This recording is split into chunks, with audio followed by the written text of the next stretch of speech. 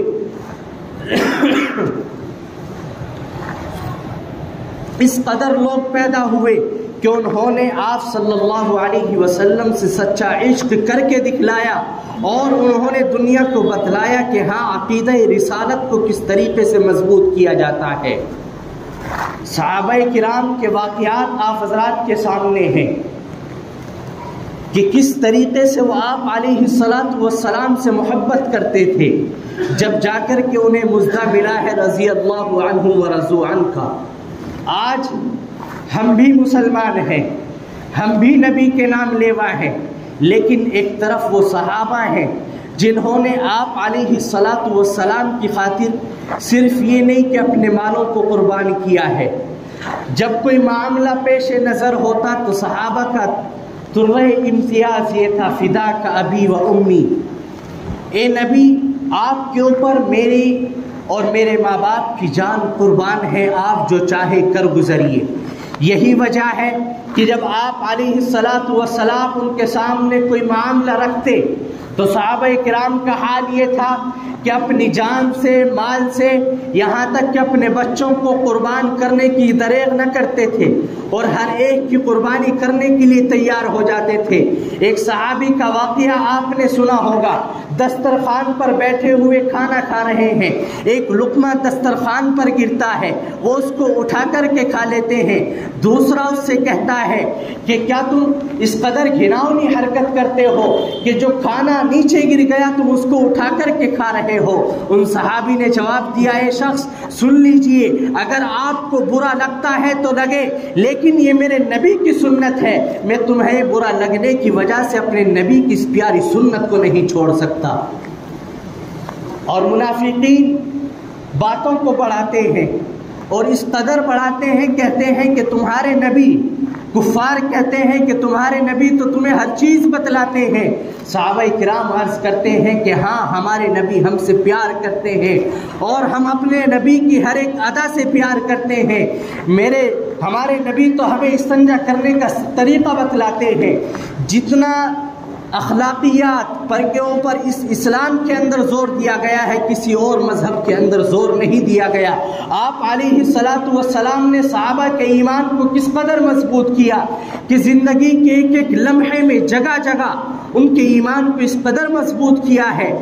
اللہ رب العزت کے کلام اور اللہ رب العزت کے احکامات ان کے سامنے اس طریقے سے رکھے ہیں کہ صحابہ کرام نے اس دنیا کے سامنے وہ زندگی کا مناظرہ پیش کیا ہے کہ آج لوگ انہیں پڑھ پڑھ کر کے، واقعات پڑھ پڑھ کے عبرت اور سبق حاصل کرنے پر مجبور ہیں۔ آپ نے سنا ہوگا مہاتما گاندھی کو، جب اقتدار آیا تو انہوں نے کہا کہ ہمارا یہ اقتدار حضرت عمر رضی اللہ تعالی عنہ کی عدالت کے بغیر پورا نہیں ہو سکتا، حضرت ابو بکر کی صداقت کے بغیر پورا نہیں ہو سکتا۔ تو میرے دوستو، صحابہ کرام نے آپ علیہ الصلاۃ والسلام سے اس قدر محبت کی ہے، عقیدہ رسالت کو انہوں نے اس قدر مضبوط کیا ہے کہ آج مسلمان تو دور کی بات، غیر بھی ان کا نام لینے پر مجبور ہے اور ان کی مثالوں کو پیش کرتے ہیں۔ لیکن دوسری طرف آج ہم بھی مسلمان ہیں، نبی کے نام لیوا ہیں،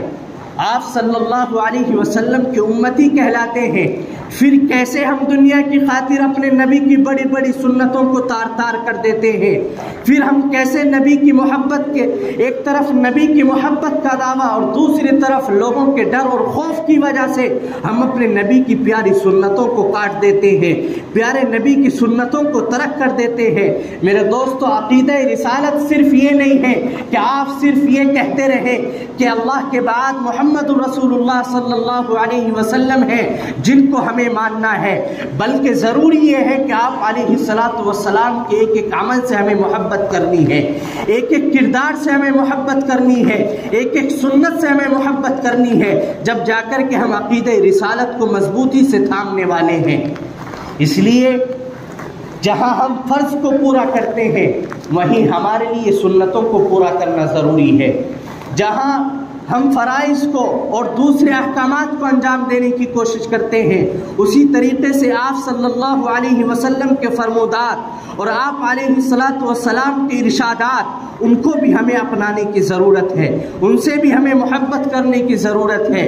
یوں فرمایا طلب العلم فریضۃ علی کل مسلم، کہ علم کا فرض کرنا اتنا کہ جس سے حلال اور حرام کی تمیز ہو جائے، ہر مسلمان کے اوپر فرض ہے۔ صرف یہ نہیں ہے کہ آپ کلام پاک پڑھ لیں اور حدیث سے آپ ناآشنا رہے، آپ علیہ السلام کی سنتوں کو پڑھیے، احادیث کا مطالعہ کیجئے اور محدثین کے پاس میں جا کر کے بیٹھیے، حدیث پڑھانے والوں کے پاس میں جا کر کے بیٹھیے۔ جب آپ کو اندازہ ہوگا کہ آپ علیہ السلام کی زندگی کیسی گزری ہے اور آپ علیہ السلام نے اس دنیا کے سامنے کس طرح کے